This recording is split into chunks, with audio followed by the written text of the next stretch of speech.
dear venerables, ladies and gentlemen, aspiring bodhisattvas.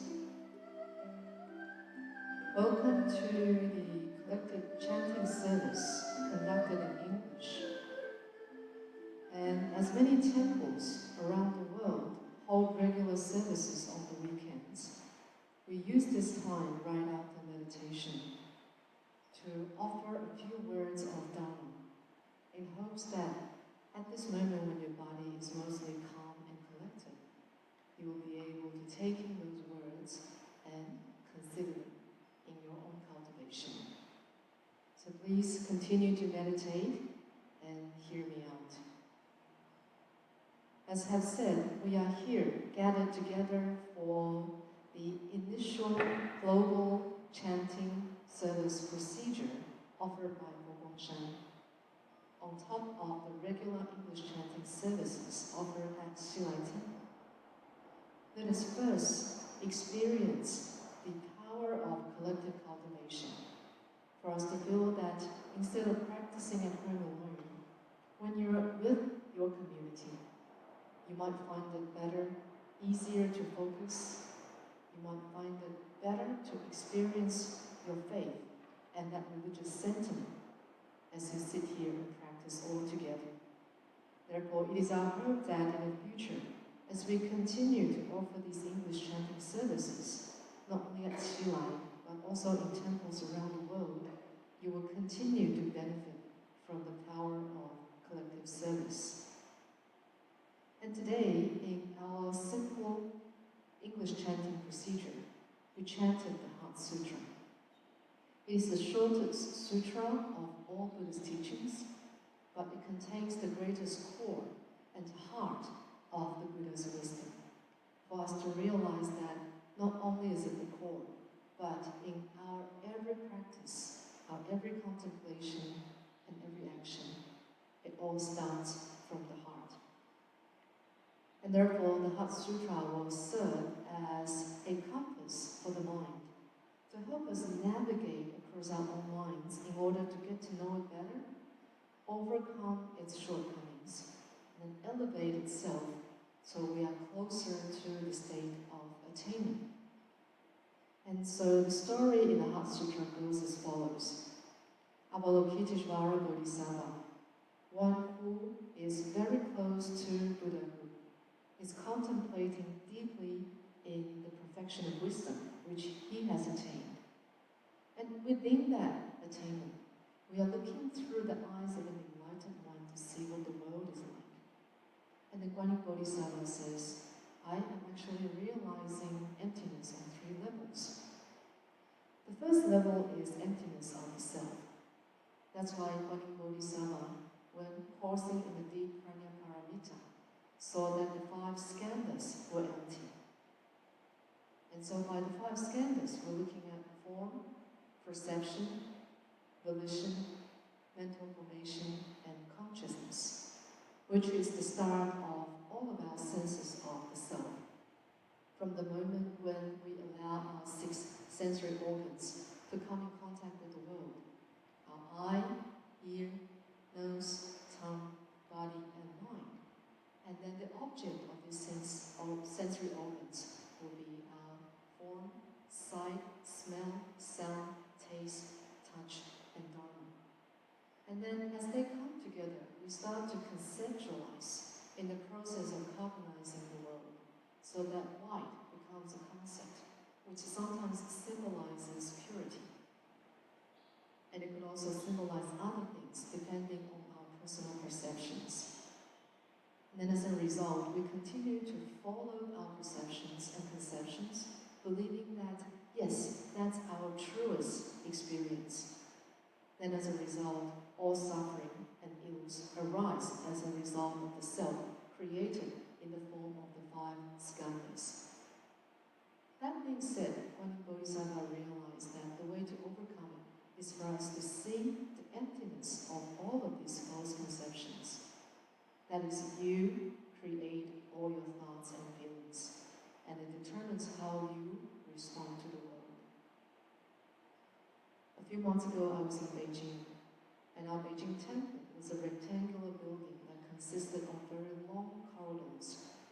And at the end of the corridors were emergency exit lights that were green. So on my first night, after my classes, when I returned to my dormitory, as I walked toward my room, I couldn't help but feeling that there was somebody standing, staring at me on the other side of the corridor. So I turned around, and at the end of the dark green corridor, it seemed like there was a little girl standing there, and her skirt waving under the window of the air conditioning. I knew it was a little girl because I had seen her running around the corridor when I checked in earlier in the afternoon. And so I started to feel very spooky. I wondered why at 11 o'clock a little girl would be standing at the end of the corridor, doing nothing, standing still. Then I started to ask myself, why do I feel scared? Would this go against all my practices as a monastic? But nevertheless, I forced myself to walk towards my room without thinking too much. And I had a night's sleep with some questions. Then on the next morning, as I left my room and I looked down the corridor with sunlight, I laughed at myself.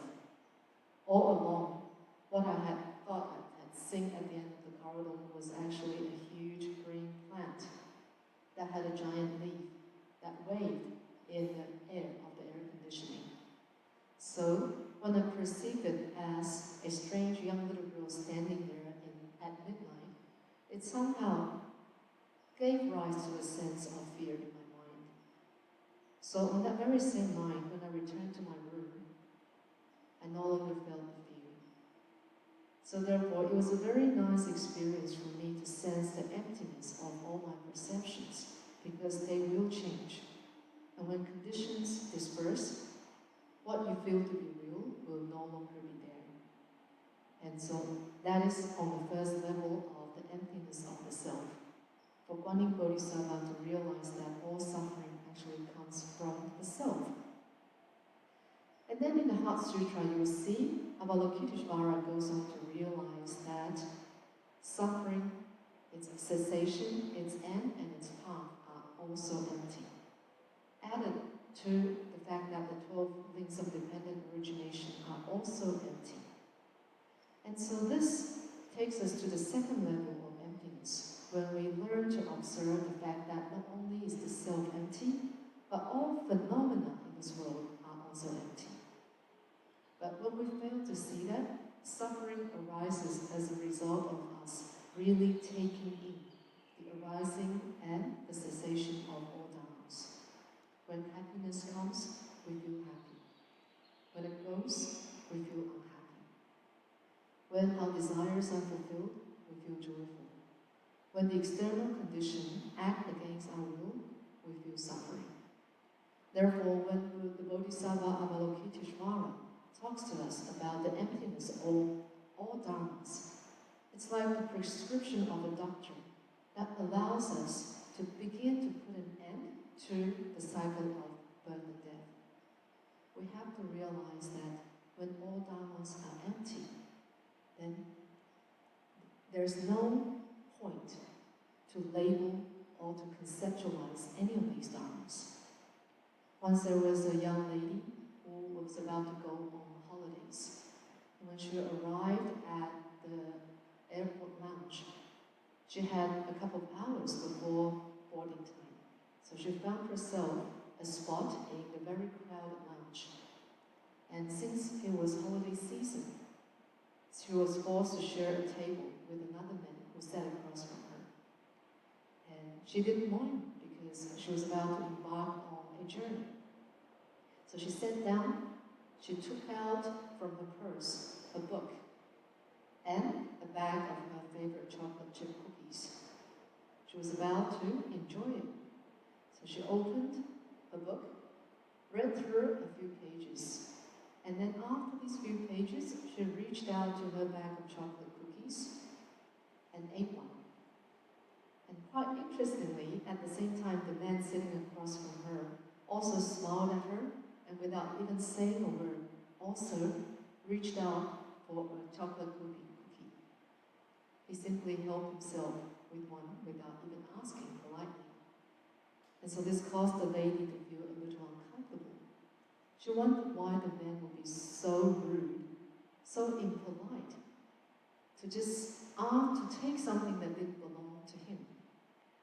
She was thinking, why is he eating out of my bag of chocolate cookies? But it's okay. I have plenty to share. I can withstand a moment of rudeness. So she went back to her book, continued to read for a couple of pages, then reached out for a second chocolate chip cookie. Funnily, the man also smiled at her again and helped himself to a second chocolate cookie quietly. This time she wasn't so accommodating. She started to feel agitated. She no longer was able to enjoy her favorite bag of chocolate cookie because all along she was wondering why this man was being so rude. So she pretended to go back to the book to be reading, but upon that moment she was no longer able to focus on the book anymore. All she was wondering is how she would put an end to this man's rude behavior. And so she reached out for the third cookie, and the man also did the same. And containing her anger, she pretended that she didn't care and continued to eat. So every time she reached out for a cookie, the man also did the same thing. Until came the moment when there was only one cookie left in the bag. So this moment, she turned to him, forced a smile, and looked at the man, thinking, now it's my last cookie. Would you at least have the courtesy to let me have it? But the man looked her back in the eyes, smiled, reached out for that last piece of cookie, broke it in half, and shared half with her. And as she was about to burst into anger, fortunately, call for boarding came, so she quickly packed out and boarded the plane, feeling very, very angry. And then when she finally sat down on the plane, she told herself, okay, I'm going on holidays. I shouldn't be angry and I shouldn't be affected by moments of this kind. So she told herself, okay, reset. I'm going to try to tell myself that I will enjoy the holidays. So let's go back to my book and get on with the journey. And what happened was when she opened her bag, when she took out her book, what she saw lying underneath the book was a bag of brand new, unopened chocolate chip cookies. So what happened? All along, she had been eating out of a stranger's bag of cookies, who was very polite and kind to share with her even till the last piece. So the moral of the story is to tell us that when we set out to enjoy or to define something that should be pleasant, in most cases we're already labeling this phenomenon. And when it goes against our wishes, then the label quickly changes. But the problem is, the chocolate cookie itself had never changed. It's just as crispy, crunchy, and delicious. So why has she stopped enjoying it? Because it was all in the mind when she had failed to observe the Dharmas clearly.